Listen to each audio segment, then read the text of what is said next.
Hello, welcome to my YouTube channel. ഇന്ന് നമ്മൾ ഉണ്ടാക്കാൻ പോകുന്നത് ഒരു ഫ്ലവറാണ്. അപ്പോൾ അതിന് വേണ്ട സാധനങ്ങളാണ് ഒരു ഗ്ലൂ ഗണ്ണ്, ഒരു സ്പൂണ്, പിന്നെ ഒരു ലൈറ്റർ, പിന്നെ ഒരു സിസേഴ്സ്. അപ്പോൾ അവൻ്റെ കുഞ്ഞി കൈകളെ ഞാൻ വകഞ്ഞു മാറ്റിക്കൊണ്ട് നമുക്കിത് കട്ട് ചെയ്യാം.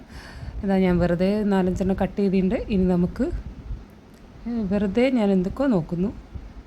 ഇനി ഇത് നമുക്ക് ലൈറ്റർ വെച്ചിട്ട് ഒന്ന് ചൂടാക്കി കൊടുത്തു കഴിഞ്ഞാൽ ഓരോരോ പെറ്റൽസിൻ്റെ ഷേപ്പിലായി കിട്ടും. എന്താ ഇതേപോലെ ചെയ്യാം. ഇത് പെട്ടെന്ന് മെൽറ്റായി ഉരുകി പോകുന്നുണ്ട്. അതുകൊണ്ട് പെട്ടെന്ന് ലൈറ്ററിൽ കാണിച്ചിട്ട് ഒന്ന് എടുത്താൽ മതി, അല്ലെങ്കിൽ നമ്മുടെ സാധനം കംപ്ലീറ്റ് ഉരുകിപ്പോവും.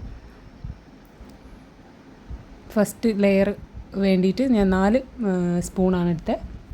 അപ്പോൾ 4 പെറ്റൽസ് കിട്ടും. അതിൻ്റെ മേൾക്ക് അട്ടിക്കട്ടിക്കായിട്ട് വെച്ചാൽ മതി. ഇനി ഈ കാണിക്കുന്ന രീതിയിലൊന്ന് ഗ്ലൂ ഗൺ വെച്ച് ഒട്ടിച്ച് കൊടുക്കണം. ഇതാണ് ജസ്റ്റ് ഡെമോൺസ്ട്രേഷൻ മാത്രമേ ഉള്ളൂ. ഇതിങ്ങനെയൊന്നും അല്ലടാ, നമുക്കിത് വർക്കാവുന്നില്ല. ഫസ്റ്റ് യൂസ് ചെയ്യുന്നത് കൊണ്ടായിരിക്കും. കുറേ ഞെക്കിയതിന് ശേഷം വർക്കാവുന്നില്ല. ഇതാ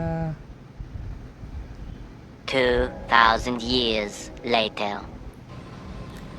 അങ്ങനെ ലാസ്റ്റ് നമുക്കുള്ള ഫൈനൽ ഔട്ട്പുട്ട് ഇതാണ്. ഒരു അടിപൊളി പൂവാണ്. അത്യാവശ്യം നല്ല വൃത്തിക്ക് ഉണ്ടാക്കിയാൽ നല്ല മനോഹരമായിട്ട് നമുക്ക് വയ്ക്കാൻ പറ്റുന്ന ഒരു അടിപൊളി പൂവാണ്. അപ്പോൾ എങ്ങനെയുണ്ടെന്ന് കമൻറ്റ് ചെയ്യുക. This is my first video, so subscribe.